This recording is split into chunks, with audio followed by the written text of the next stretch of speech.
Une production Binge Audio, évidemment.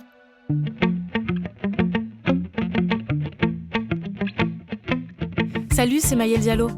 Avec la crise sanitaire, Netflix a doublé son nombre d'abonnements l'année dernière. C'est pas vraiment surprenant, on avait toutes et tous besoin de se réconforter dans des mondes parallèles et imaginaires pendant les confinements. Peut-être même que vous vous êtes retrouvé investi à fond dans une série ou un animé, que vous êtes tellement attaché aux personnages et aux acteurs que vous aviez l'impression de les connaître. C'est ce qui m'est arrivé avec la série 10% que j'ai regardée pendant le confinement. J'avais vraiment le sentiment de retrouver des amis dès que j'allumais ma télé. Et puis j'ai commencé à suivre l'actualité des acteurs et actrices, jusqu'à tisser des liens avec eux. Enfin, des liens. Des relations parasociales.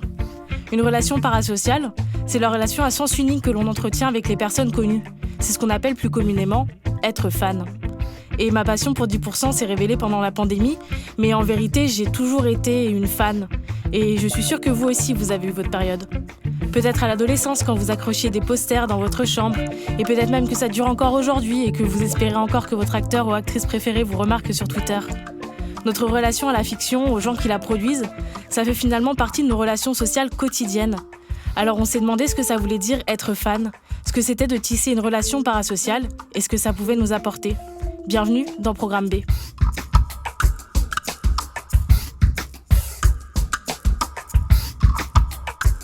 Pour répondre à ces questions, je me suis tournée vers Mélanie Bourda. Elle est maîtresse de conférences à l'université Bordeaux-Montaigne, spécialiste entre autres des séries télévisées et des études de fans. Et pour commencer, je lui ai demandé c'est quoi un fan ? Donc, les fans sont des publics spécifiques qui fonctionnent en général en communauté. Donc, on parle de communauté de pratique souvent, de communauté de pratique en ligne maintenant, puisqu'ils se rassemblent souvent sur Internet, bien sûr. Et ces fans, publics experts, publics actifs, et ils sont producteurs de sens et producteurs de contenu. Donc, ils vont créer des choses autour des séries télévisées. Alors, moi, je parle de séries télévisées parce que c'est mon objet, mais ça fonctionne aussi avec du cinéma, aussi avec des célébrités, aussi avec de la musique, enfin, tout ce que vous voulez. Mais ils vont créer des choses autour de l'objet de leur passion, si vous voulez. Et donc, ces choses, ça peut aller de l'écriture de fanfiction au montage vidéo, qu'on appelle le Viding, au fan art, donc des dessins ou des collages, au cosplay ou à de l'activisme, c'est-à-dire de l'engagement civique et politique ou culturel. Donc déjà, ça c'est une définition du fan et je pars de Henry Jenkins pour me baser sur cette définition, mais il faut retenir que c'est un public actif qui fonctionne en communauté et qui va créer des choses. Et sur les relations avec leurs objets, donc célébrités, séries télé, elle va fonctionner comme ça, c'est-à-dire qu'il va y avoir une expertise de la part du fan. Donc, si on prend la série télé, c'est-à-dire que le fan va être expert de la série télé, et pour acquérir cette expertise, en général, il regarde plusieurs fois les épisodes, plusieurs fois les saisons, ils débattent ensuite dans la communauté, ils produisent des débats ou des théories, et ensuite, ils vont se servir de cette expertise pour créer des relations dans leur communauté, mais des relations aussi, donc ce que vous appelez des relations parasociales, avec les équipes de production. Alors, par équipe de production, j'entends showrunner, acteur, producteur, qui se cristallisent ou se matérialisent, si vous voulez, souvent sur les réseaux sociaux. Je pars encore des séries télé, mais ça marche encore une fois pareil pour d'autres objets. Les équipes de production sont sur les réseaux sociaux, c'est-à-dire qu'elles interagissent sur les réseaux sociaux avec les fans, ce qui permet de créer des échanges et des dialogues entre la production et la réception. Alors, une showrunneuse qui est assez forte pour mettre en place ces interactions, c'est Shonda Rhimes, qui avait créé ça avec Scandal. Donc, elle avait créé ces interactions avec les fans autour de Scandal, donc par des principes de live tweeting, par exemple, d'épisodes. Et elle avait demandé à ses acteurs et à ses actrices de la série d'être également sur Twitter, de se créer des comptes pour interagir avec les fans et pour créer des événements de pseudo-visionnage en commun, si vous voulez, par le phénomène de live tweeting sur Twitter. Une autre showrunneuse qui fait ça assez bien, c'est Emilia Andras, qui avait la série Wynonna Earp, qui vient de se terminer. Alors, j'avais fait une étude sur les fans de Wynonna Earp et justement sur les relations qui se mettent en place entre les fans et la production autour de cette série en particulier. J'avais interrogé environ 200 fans sur comment ils voyaient cette relation avec l'équipe de production, avec les actrices, les acteurs et avec la showrunneuse. Et pour eux, ce qui était intéressant, ils me disaient qu'ils vivaient ça comme une relation authentique. C'est-à-dire que pour eux, ces interactions qui se mettaient en place sur le réseau social étaient presque une vraie relation amicale. Parce que du côté de la production, bien évidemment, il y a peut-être une mise en place de dialogue qui s'instaure, hein, mais il y a aussi le fait que ces relations parasociales, elles se mettent en place aussi à des fins marketing aussi. Hein, c'est pour promouvoir la série, bien évidemment. Et est-ce que ces relations parasociales elles peuvent avoir un effet positif sur les personnes ? Alors, oui, dans le sens où ça va favoriser la mise en place de la communauté des fans. Ça va favoriser la mise en place aussi de liens d'amitié, mais entre fans pour le coup, parce qu'ils vont discuter ensemble avec la showrunneuse ou les acteurs, qui vont retweeter, qui vont discuter aussi, enfin qui vont répondre. Et le fait de discuter tous ensemble dans un objectif commun va leur permettre de mettre en place des liens d'amitié au sein de la communauté. Ça peut leur permettre aussi de mettre en place, je vous parlais d'activisme tout à l'heure, ça va aussi leur permettre de mettre en place des actions sociales, des actions culturelles, des actions politiques. Alors là, je pense par exemple, pour sortir de l'exemple série télé, je pense à Lady Gaga, qui entretient pas mal de relations avec ses fans sur les réseaux sociaux et en particulier sur Twitter et Instagram, et qui appelle, donc elle les appelle, les fans de Lady Gaga s'appellent les Little Monsters, donc elle appelle les Little Monsters à défendre des causes et à agir pour des causes en son nom. Et donc là, ça se met en place du coup à travers ces relations entre producteurs et fans, et on voit de l'activisme qui naît comme ça.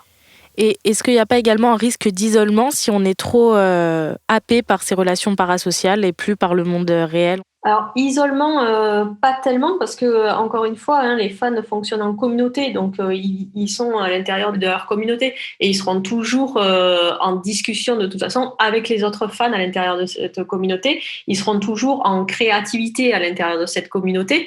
Donc, si un fan écrit des fanfictions, ça ne va pas de discuter avec les producteurs ou d'avoir des relations en ligne avec des producteurs ou des acteurs, ça ne va pas l'empêcher de continuer à être créatif et à écrire des fanfictions. Donc, il y a toujours cet élément collectif et collaboratif à l'intérieur de la communauté qui fonctionne pour le fan. Et aujourd'hui, grâce aux réseaux sociaux, c'est plus comme avant où les célébrités étaient inatteignables. Aujourd'hui, on peut lier des relations avec elles via les réseaux sociaux. Qu'est-ce que ça change vis-à-vis de ces relations ? Est-ce que du coup, elles sont exacerbées ? Alors, encore une fois, c'est des relations qui sont plutôt fantasmées du côté des publics, du côté des fans.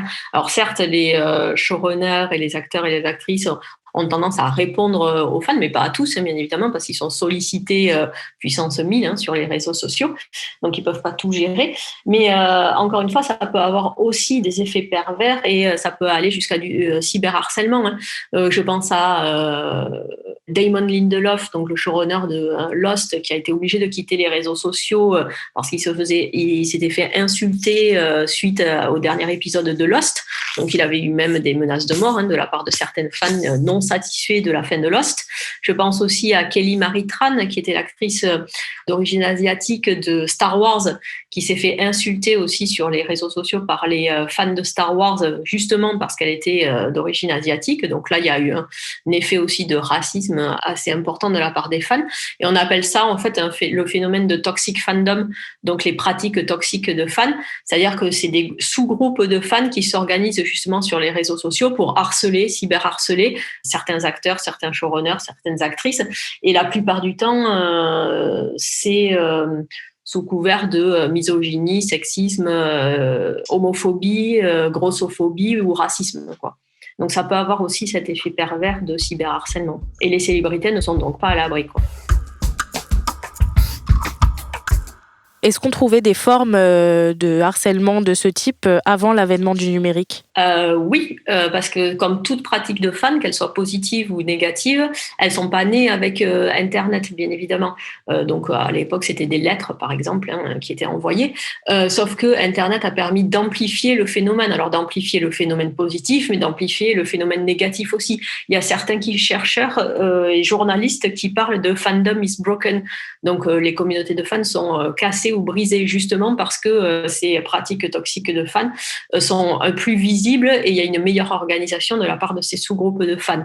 Donc, les pratiques de fans, encore une fois, ne sont pas nées avec Internet et toutes ces pratiques existaient avant et il en va de même pour l'écriture de fanfiction, le fan art, les fanzines, en fait, tout existait avant Internet, quoi. Si on veut remonter dans le temps, il y avait des fanfictions déjà pour les écrits de Jane Austen et pour les écrits de Charles Dickens, parce que Charles Dickens proposait ses écrits dans des journaux populaires avec un temps d'attente, donc il écrivait sur un phénomène de sérialité, si vous voulez, des chapitres qui étaient publiés dans des journaux populaires. Donc, il y a fait un phénomène d'attente qui se mettait en place pour la suite de l'histoire. Et pour combler cette attente et cette frustration, les fans écrivaient des fanfictions.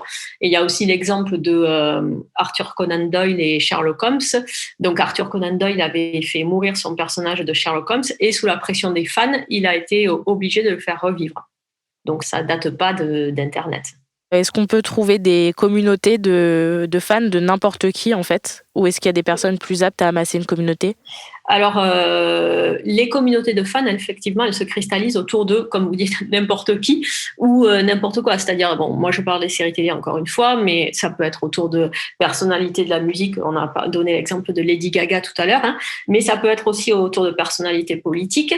Bon, Trump avait une communauté de fans assez énorme, on l'a vu, mais je pensais surtout à Alexandria Ocasio-Cortez, qui justement utilisait les médias assez intelligemment pour discuter avec sa communauté des fans et pour créer cette communauté des fans. Et justement, elle faisait des sessions de streaming, de live streaming sur Twitch ou sur, bien évidemment, sur Instagram ou sur Twitter. Et ça lui permettait donc d'avoir une plateforme pour expliquer son programme politique, mais également pour entretenir ce lien donc avec les futurs électeurs, les potentiels électeurs et sa communauté de fans. Et là, ça lui permettait aussi de jouer sur le terrain de jeu justement des fans. Donc, utiliser tous ces réseaux sociaux, toutes ces nouvelles plateformes qui permettent de créer des communautés, de discuter, d'avoir de l'image, d'avoir du texte, d'avoir du son. Finalement, les fans ne se font-ils pas berner? Parce que, comme vous le disiez, pour les séries télé, c'est avant tout une forme de communication, de marketing. Et là, pareil, il y a quand même un enjeu politique derrière.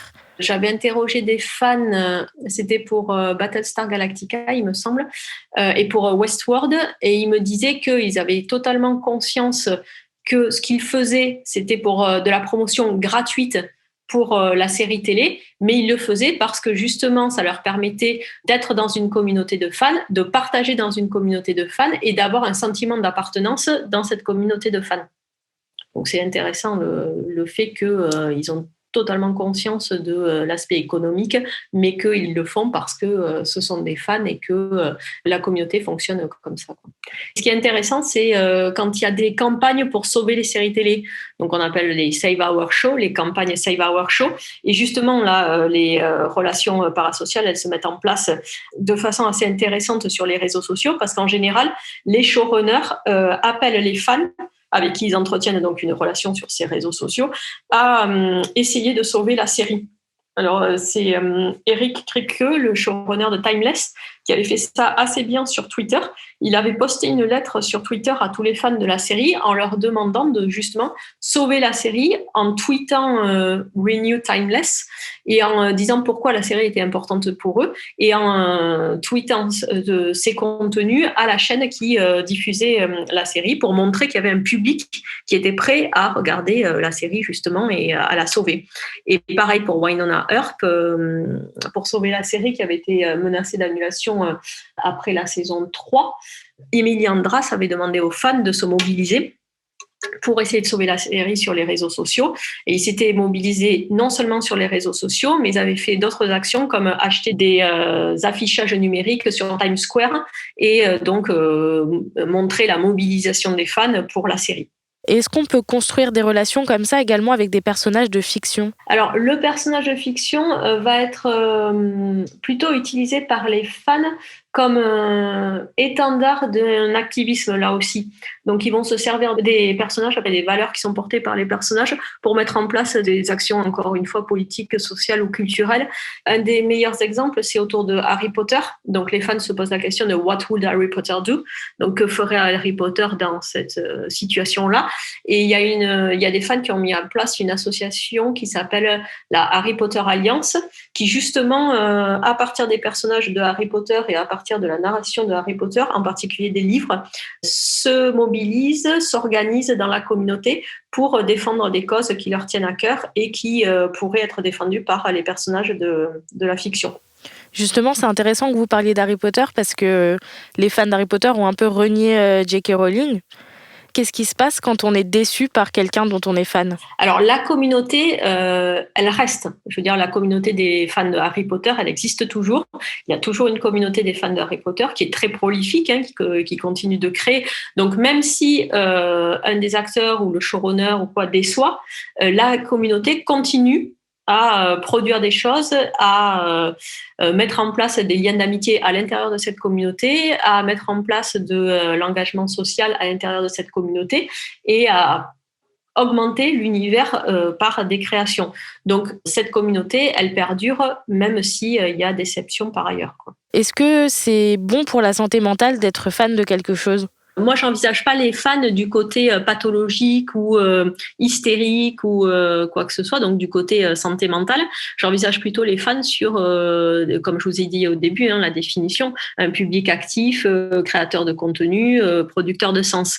Du coup, pour moi, la question de la santé mentale, elle n'est pas en jeu dans les communautés de fans. Ce qui va se créer, c'est plutôt le sentiment d'appartenance, le fait que les communautés de fans peuvent parfois être des endroits que les fans vont considérer comme des endroits sécurisés pour eux parce qu'ils vont se retrouver entre pairs, ils vont pouvoir discuter de choses et d'autres, donc de la série ou de la célébrité qu'ils aiment bien, mais de choses comme l'identité sexuelle ou des choses comme ça.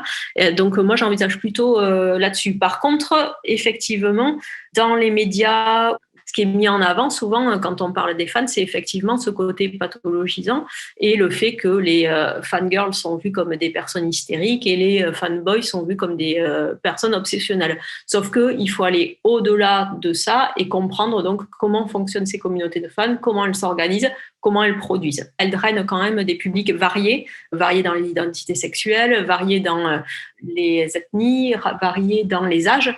On a des fans qui sont jeunes, on a des fans qui sont plus vieux, on a des systèmes de mentorat qui se mettent en place dans les communautés de fans aussi. Donc les fans qui sont un peu plus vieux, c'est-à-dire qui appartiennent à la communauté de fans depuis plus longtemps, vont accueillir les nouveaux fans et leur expliquer les codes de la communauté, leur expliquer les rites, leur expliquer le langage de la communauté aussi. Donc ça, c'est assez intéressant, comment ça se met en place aussi et de voir les mécaniques qui se mettent en place dans ces communautés. Et effectivement, à l'époque, on avait l'image du fan comme un jeune homme, le fan de science-fiction en particulier, comme un jeune homme blanc de classe moyenne et dans la vingtaine, trentaine. Mais ça a éclaté, ce stéréotype a complètement éclaté. Et d'ailleurs, quand j'avais fait l'étude des fans de Battlestar Galactica, qui est une série de science-fiction, je me suis vite rendu compte qu'il y avait plusieurs types de fans et c'est intéressant justement, c'est ce brassage-là qui va faire la richesse de la communauté des fans.